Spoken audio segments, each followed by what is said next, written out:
Welcome back to the Real Estate 401k show. I'm your host, Mike Weinstein, alongside Justin Frederick and Ryan Gertis in the stupidest jersey on the face of the planet. Yeah, we're supposed to have Jersey Day, and you don't even know what the hell a jersey is. I don't own a jersey. And I'm stupid. Call yourself a Yeah, fan. yeah. Jeez.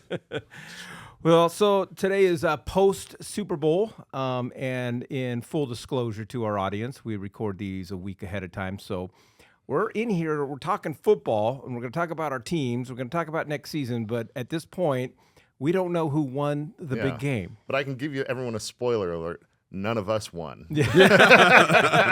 Shocker.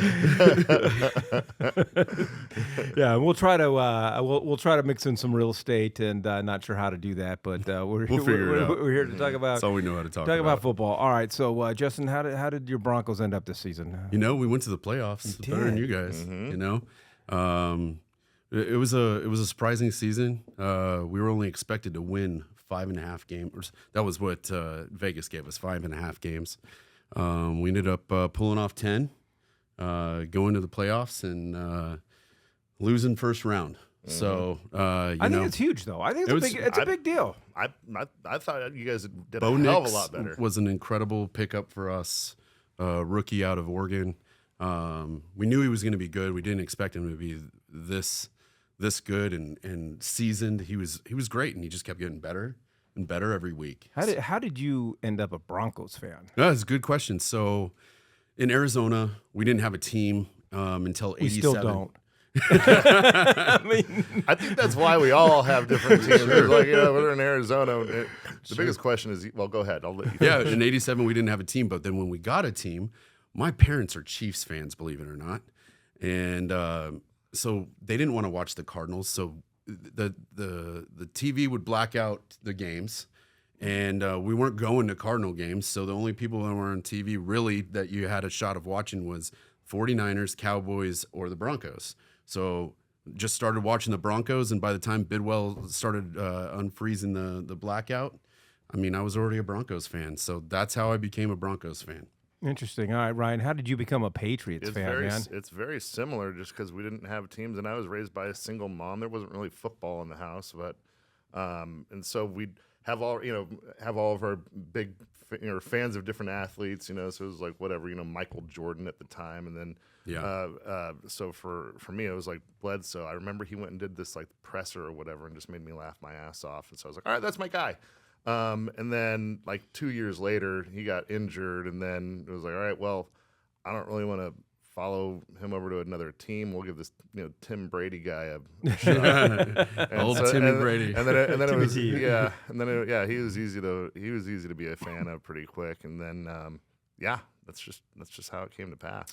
Yeah, I grew up in L.A., and so at the time, So yeah, how the hell are you a Dolphins Dolphins fan? Across yeah. the country. yeah, so I grew up in L.A., and the only team that we had was the Rams at that time, and they sucked. And it's just like being here in Arizona. It's hard to I want to root for the Cardinals. I want to be a Cardinals fan. They just make it so damn hard. And so I was a little kid. So two things. My favorite TV show at the time was Flipper. Yeah. So and Aquaman. I love dolphins. Dolphins, I think, are fascinating creatures. I love, the turquoise colors. And then my grandpa lived in Miami, and so I went out there and visited him when I was a little kid and put all those three things together. I became a Dolphins fan. And the year that I started watching football was the Super Bowl between, John Elway and Dan Marino.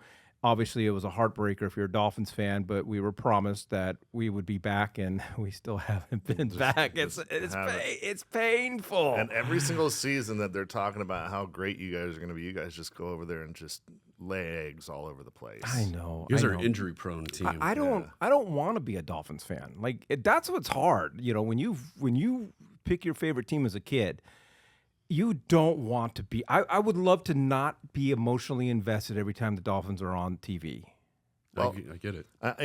Obviously, no one likes it when their team loses, but it's kind of a different kind of fun atmosphere when you're not expected to win, and then you go in there and you put together a great game and whatnot. Like when I looked at our schedule coming into this season, I was like, 4 games.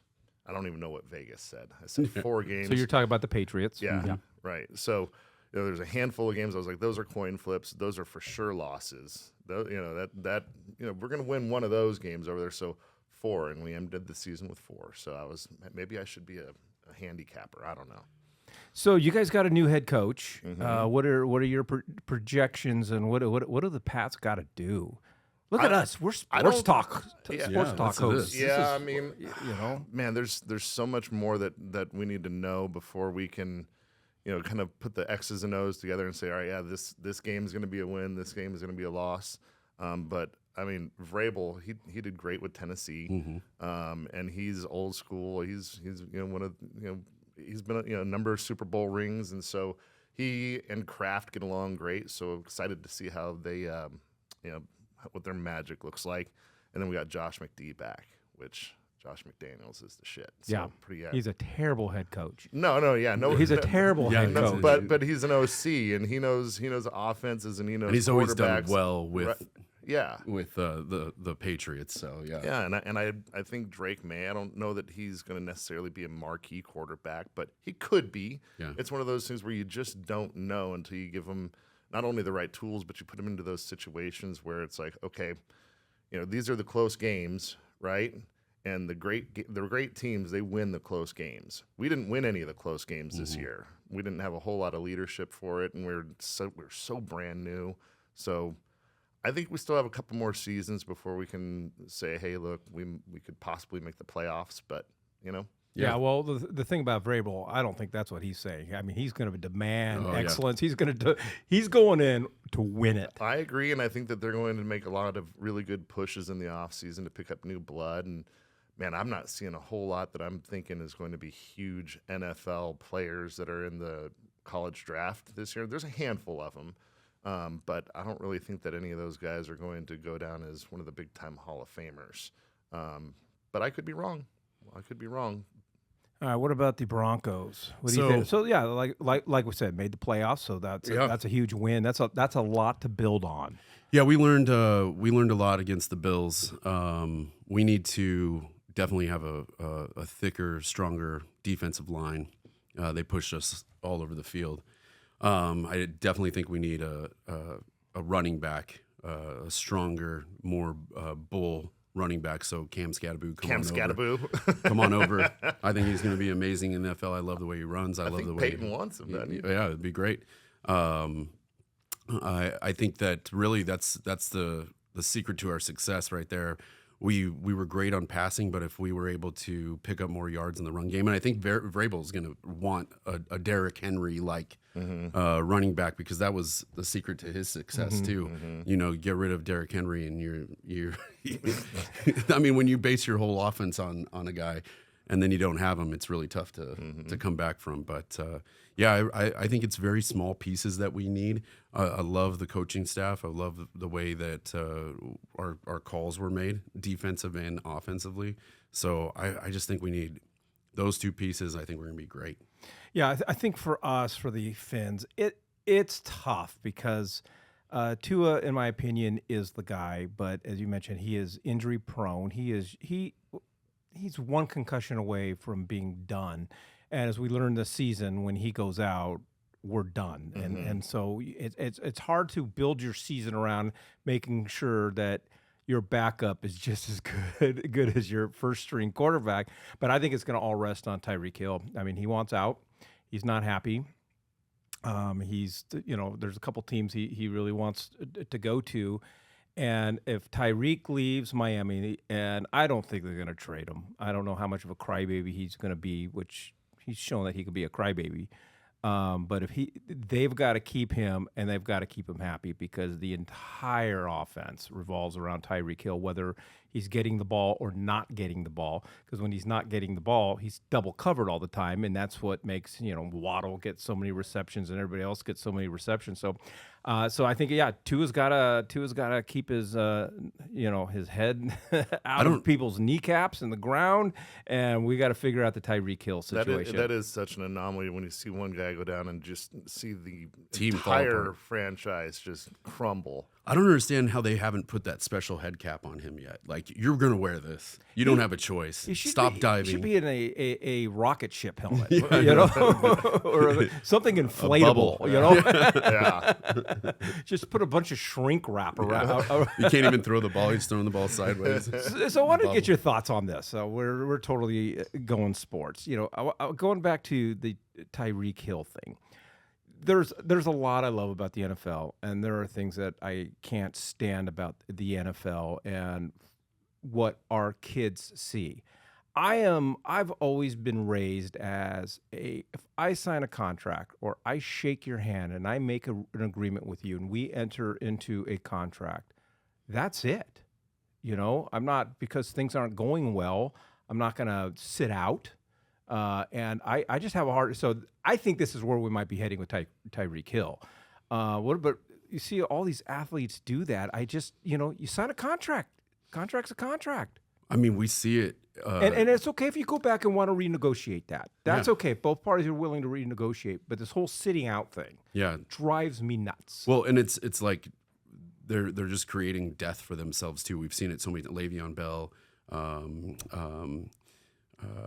Brown from Pittsburgh to Antonio Brown. As soon as they sit out for a year, they come back and they're not the same. They're not even an average player anymore. They're just a player. I think that the overall fabric of the business has just been so much. I got to watch out for me, and that's that. Especially with all the CTs that's been coming out over the past decade, that they're like, well, you know, I'm basically giving up my life for this business, and so I'm going to get mine while I can. And as long as you're going to give me an inch, I'm going to take a foot.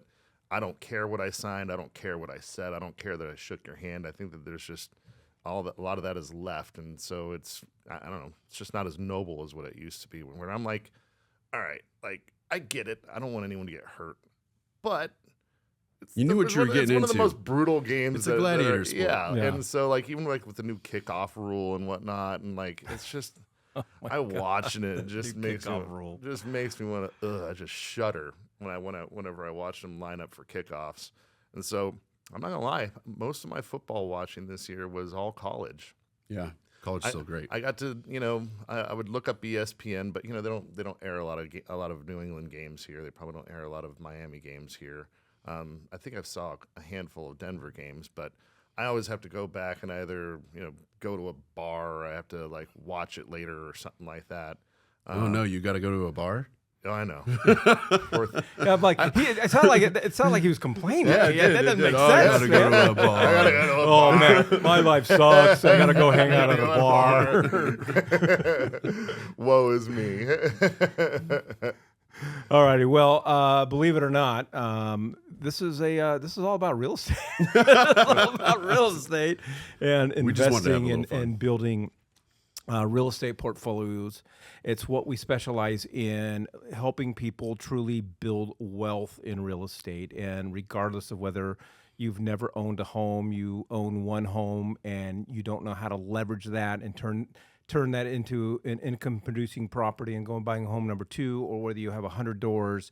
Our mission every day we wake up, we're after building wealth for ourselves and for our clients, and we'd love to have that conversation with you. All you got to do is text the word wealth to 623 AZ Recon. That's wealth to 623 AZ Recon.